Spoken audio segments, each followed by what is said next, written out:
Hay-adda ilaalinta duurjoogtada ee Itoobiya oo xoojisay ilaalinta noocyada duurjoogtada ah, daryeelka kheyraadka duurjoogtada ah iyo iskaashiga caalamiga ah.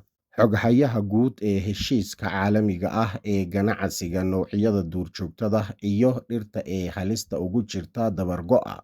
CT Sifune Iguro ayaa sheegtay in hay-adda ilaalinta duurjoogtada Itoobiya ay fulisay howlo badan oo lagu xoojinayo ilaalinta noocyada duurjoogtada ah, daryeelka joogtada ah ee kheyraadka duurjoogtada iyo kobcinta iskaashiga caalamiga ah. Munaasabadda sanad guurada 60aad ee aasaaska hay-adda ilaalinta duurjoogtada Itoobiya oo halkudhig looga dhigay 60 sano oo loo adeegayay duurjoogtada Itoobiya, iyadoo si heer sare ah loo xusay. Munaasabadda waxaa ka soo qayb galay madaxweynaha Jamhuuriyadda Federaalka Itoobiya Mudane Taye Asqalaslasey, Ra'iisul Wasaarihii hore Hailemariam Desalegn, Wasiiru Dowlaha Dalxiiska Ndagany Ababe, Agaasimaha Guud ee Hay-adda Ilaalinta Duurjoogtada Itoobiya Kumara Waqjira, safiiro iyo marti sharaf kale. Xoghayaha guud ee CITES Sifune Iguro ayaa sheegtay in hay-addu sanadihii lasoo dhaafay ku guulaysatay xoojinta ilaalinta noocyada duurjoogtada, dagaalanka ganacsiga sharci darrada ah ee duurjoogtada,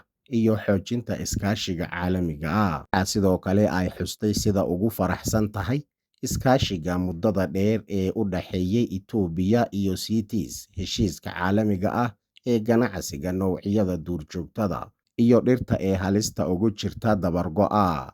Tan iyo markii Itoobiya ay ku biirtay heshiiska sanadkii 1989. Xoghayaha guud ee CITES Sifune Iguro ayaa xustay in xarumaha u baahan dabagalka iyo ilaalinta ee ku yaalaan kaydka maroodiga ah ee Baabile, beerta qaranka ee Gambela, iyo goobo kale ay si joogto ah u bixiyaan xog muhiim ah oo ka caawiyeysa socdaalka maroodiga, taasi oo lala wadaago bulshada caalamka. Waxayna sheegtay in guulahaasi ay ka turjumayaan dadaalka joogtada ah ay sameeyeen shaqaalaha hay-adda ilaalinta duurjoogtada ah iyo bulshada deegaanka ee ka shaqeynaya ilaalinta noocyada kala duwan ee duurjoogtada ah sida maroodiga Afrika, daanyeerka geelada, iyo xayawaano kale oo dhif ah. Gabagabadii waxay xaqiijisay in iskaashiga u dhexeeya CITES, heshiiska caalamiga ah, ganacsiga noocyada duurjoogtada ah iyo dhirta halista ugu jirta dabar go'a iyo Itoobiya uu sii socon doono si loo taageero hirgelinta yoolka horumarka waara ee 2030. Natiijo sare ayaa laga gaaray howlihii dhinacyada badan lahaa oo loo dejiyay xaqiijinta barwaaqada ee la tiigsanayo. Natiijo la taaban karo ayaa laga gaaray howlihii dhinacyada badan ee lagu xaqiijinayay barwaaqada ee ku salaysan horumarka iyo dimuqraadiyadda, sida uu sheegay madaxweyne ku-xigeenka xisbiga Barwaaqo ahna madaxa xafiiska guud ee Mudane Aadan Faarax. Sidoo kale Mudane Aadan Faarax wuxuu tilmaamay in xisbiga Barwaaqo uu diiradda saari doono xaqiijinta aragtida guud ee qarannimada iyo xoojinta awoodda hay-adaha. Haddaba waxaa magaalada Finfinne ee Addis Ababa ka socda madal loogu doodayo dib u eegista waxqabadkii sanad miisaaniyadeedka 2018 iyo qorshayaasha hogaamineed ee sanad miisaaniyadeedka 2019 ee xisbiga Barwaaqo. Madashan waxaa ka qayb galay madaxweyne ku-xigeenka xisbiga Barwaaqo ahna madaxa xafiiska guud ee Mudane Aadan Faarax, oo ay wehelinayaan madaxda qaybaha xafiiska guud, wasiirada, wasiir ku-xigeenada, madaxda xafiiska laamaha iyo hogaamiyaal kale.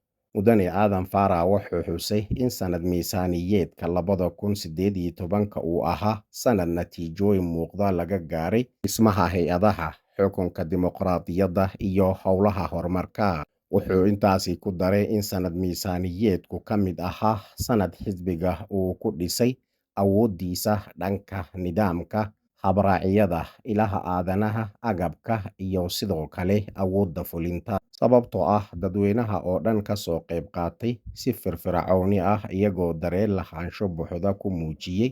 Sidaasi darteeda waxaa suurtagal noqotay in si sare loo xaqiijiyo doorashadii toddobaad ee guud, taasi oo aasaas weyn u dhigtay dhismaha nidaamka dimuqraadiyadda. Wuxuuna mar kale adkeeyey in looga baahan yahay dadaal si loo xaqiijiyo barwaaqo dhammaystiran oo shacabka, iyadoo si buuxda loo isticmaalayo awoodda xisbiga iyo xaqiijinta anshaxa hoggaamineed ee heerka sare. Wuxuu sidoo kale sheegay in si adag loo wadi doono howlaha lagu xaqiijinayo tayada hoggaanka xubnaha iyo dhismaha heerarka nidaamka ee hay-adeed. Madashan oo socon doonta muddo 2 maalmood ah waxaa lagu yeelan doonaa dood ku saabsan warbixinta waxqabadkii sanad miisaaniyadeedka 2018 iyo qorshaha hoggaamineed ee 2019, iyadoo la filayo in lagu go'aaminayo jihooyinka dambe ee la raaci doono. Madaxa waaxda waxbarashada ee Midowga Afrika Sofia Ashibalah ayaa sheegtay in qorshaha lagu dhisayo jaamacadda sirdoonka macmalka ah AI ee Itoobiya uu yahay tallaabo taariikhi ah oo dalka ka dhigi karta xarun hormuud u ah tiknoolajiyadda iyo hal-abuurka qaaradda Afrika. Waxay xustay in Itoobiya ay barwaaqo horumar la taaban karo ka samaynayso adeegsiga tiknoolajiyadda dijitaalka ah, iyadoo ka dhigaysa tiir muhiim u ah kobaca dhaqaalaha iyo horumarka. Madaxa waaxda waxbarashada ee Midowga Afrika Sofia Ashibalah ayaa tilmaamtay in barnaamijyada sida istiraatiijiyadda dijitaalka Itoobiya iyo qorshaha 5 milyan ee Ethiocoderis ay gacan ka geysanayaan kobcinta aqoonta iyo xirfadaha muwaadiniinta ee dhinacyada dijitaalka, sirdoonka macmalka, iyo cilmiga xogta. Waxaa kale oo ay xustay adeegga halka goob ee madasha dijitaalka ee la yiraahdo Masob oo door muhiim ah ka qaatay horumarinta tayada iyo helitaanka adeegyada dowladda, isagoo noqday aalad dhaqaale oo muhiim ah oo horseedaya guulo la taaban karo. Madaxa waaxda waxbarashada ee Midowga Afrika ayaa sheegtay in Itoobiya ay horumar dhiirigelin leh ka samaynayso dhinaca tiknoolajiyadda dijitaalka ah, iyadoo abuuraysa aasaas muhiim ah oo lagu horumarinayo waaxdan. Waxay sidoo kale xustay in kacaanka horumarinta tiknoolajiyadda dijitaalka ah ee Itoobiya ka bilowday uu yahay dhacdo taariikhi ah oo albaab u furaya in dalalka kale ee Afrika ay ballaariyaan maalgashiyo la mid ah oo dhinacyada tiknoolajiyadda ah. Waxaa kale oo ay xustay in arrintan ay horseedi doonto baraarug weyn oo ku aadan socdaalka isbeddelka iyo horumarinta tiknoolajiyadda dijitaalka ah ee Afrika.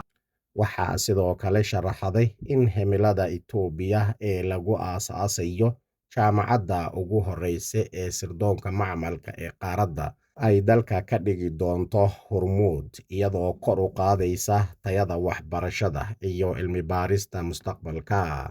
Waxaa kale ay sharaxday in tani ay tahay kacaan horumarineed oo caalami ah oo gacan ka geysanaya soo saarista dhaqaale xirfad aqoon sare leh, isla markaana dardargelinaya hal-abuurka cilmi baarista iyo horumarinta awoodda shaqaalaha ee Afrika. Madaxa waaxda waxbarashada ee Midowga Afrika Sofia Ashibalah ayaa xustay dadaalada Itoobiya ee lagu ballaarinayo kaabayaasha waxbarashada ay tusaale u noqon karta dalalka Afrika, iyadoo la xoojinayo tayada iyo helitaanka waxbarashada. Ugu dambeyn, waxay ku baaqday in dhismaha dugsiyada hoose iyo kuwa barbaarinta hore iyo adeegsiga tiknoolajiyadda dijitaalka ah ay muhiim u yihiin kobcinta aqoonta iyo xirfadaha carruurta iyo dhalinyarada si loo diyaariyo jiilka mustaqbalka.